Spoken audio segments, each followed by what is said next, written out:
Taking your calls on the teen girls who police say made a pact to end their young lives and were hit by an oncoming train. What can we do to help our teens save them from themselves? Give us a call, 1-877-TEL-HLN.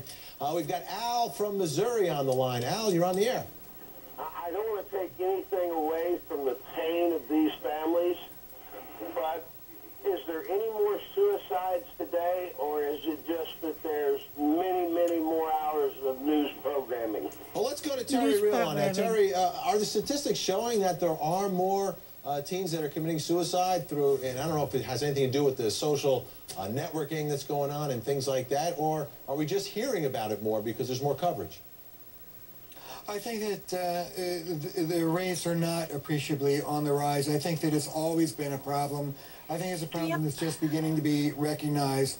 I think even today saying that the number 3 cause of death in kids 15 to 22 is shocking to most of our oh, absolutely. So, you've got everything to live for. You're so young. You've got your future in front of you, and you shouldn't have these problems. Phil Herron, reporter from the Delaware County Times. Any indication here through social networking sites or text messages that this pact existed or may have existed even before the day that this all took place?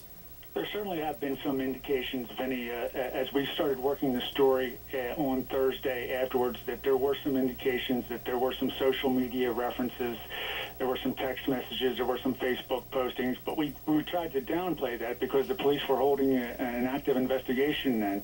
And then they came back late Saturday afternoon after having a lengthy investigation and a sit-down with the medical examiners after the coroner's report, and they came to the conclusion that this was clearly a suicide pact. It was just a stunning revelation in the community, I can assure you of that. Terry Real, why is there this lack of communication with parents when kids are thinking about these things and you've got more than one kid? They talk to each other about it, but they're not reaching out to any adults, whether it's a counselor at school or mom or dad. Yeah, I think it's really critical that we educate teens, that we let them know that this is a very serious matter. I like to say, when in doubt, check it out. If you have a friend who's smoking weed and you want to hide that, you have a friend who's getting drunk and you want to hide that, that's one thing. But the minute somebody says the word suicide, do everybody a favor and go to an adult. Teens are just not equipped to evaluate the threat. Go to an adult and talk about it. Terry, Phil Herron. One of the things that we are looking at, we're putting together a story with a lot of statistics for Sunday for the community, things to look for, tips that they can watch out for, agencies that they can reach out to and help for. But one of the things that we found out, which I was a little bit alerted to and I didn't realize, is that this type of a pact, as it's been described by the law enforcement authorities here, is actually very rare among young people. This is much more likely, and that's what we're hearing. Much more likely to happen with an older couple who has some type of a setback.